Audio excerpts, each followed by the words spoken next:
Hi guys, this is Robotani from PhoneArena.com. Today we're going to compare the Xolo Q1000 with the Cellcon A119Q Signature HD. Both the phones have a 5-inch HD display and are powered by a quad-core MediaTek processor. Let's get into the comparison. Talking about the display, both the phones feature a display resolution of 1280 by 720 and have a pixel density of 294 pixels per inch. Viewing angles and color reproduction are almost the same on both the devices. Moving on to the design, both the phones are of the same height. The Xolo Q1000 is relatively thinner at 8.8mm, whereas the Cellcon A119Q is 9.3mm thick. The Cellcon A119Q has a bigger bezel, resulting in a width of 74.5mm, whereas Q1000 width is 70.8mm. The Xolo Q1000 weighs at 171 grams, whereas the A119Q weighs 177 grams. At the top, the Xolo Q1000 has a micro USB slot, a 3.5mm jack, whereas the Cellcon houses a 3.5mm jack, power button and the micro USB slot. On the right side, the Xolo Q1000 has the power button, whereas the Cellcon A119Q does not have any buttons on the right hand side. On the bottom, we have the primary microphone. At the left, we have the volume rocker. We also have an additional camera key beneath the volume rocker in the Xolo Q1000. Over at the back, we have the camera module and the single LED flash for the Xolo Q1000, whereas the Cellcon A119Q has a dual LED flash. Both the phones house a speaker grill at the bottom.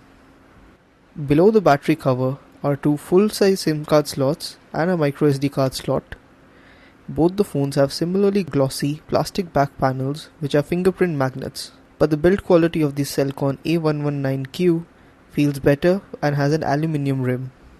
Moving on to the internal hardware, both phones are powered by the same 1.2 GHz MediaTek MTK6589 quad-core processor and are paired with 1 GB of RAM, of which about 972 MB is available.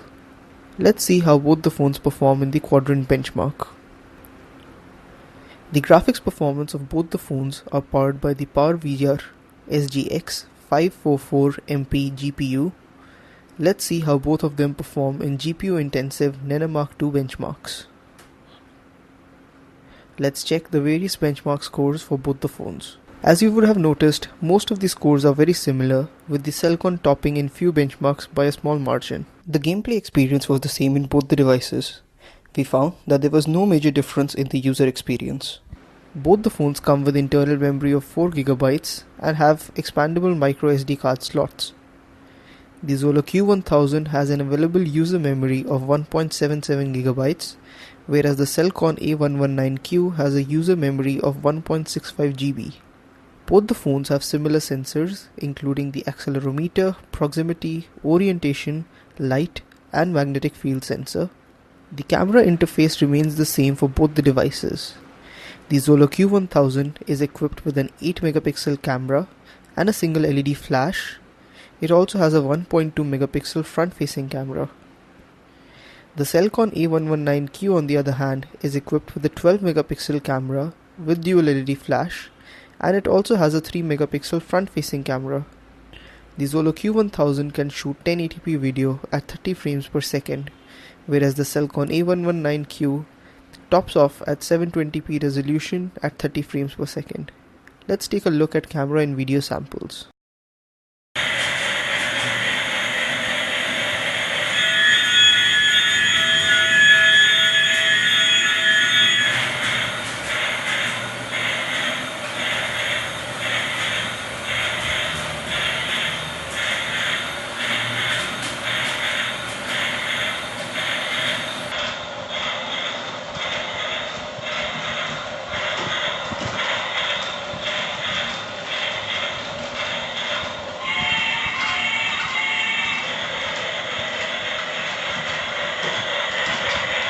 We found that the camera on the Cellcon A119Q performs better.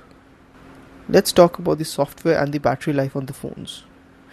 Both the phones run on Android 4.2.1 and have an almost close to stock Android UI. As an added advantage, the Cellcon A119Q comes with a theme management system that lets you choose and switch between a couple of themes. The Xolo Q1000 comes with a 2100 mAh lithium polymer battery, whereas the A119Q comes with the 2100 mAh lithium ion battery. The Xolo Q1000 retails at Rs 14,990, whereas the Cellcon A119Q retails at Rs 12,500. With most of the specifications being similar, the camera is the main differentiating factor between the two phones. The Cellcon A119Q offers a 12 megapixel camera with a dual LED flash, but maxes out at 720p video. On the other hand, the Xolo Q1000 provides an 8 megapixel camera with a dedicated camera key and can shoot videos up to 1080p resolution. Considering that the specifications on the two phones is very similar and the chief differentiating factor is only the camera, we feel that it comes down to individual preference depending on the brand and what phone feels better in your hand. Thanks for watching.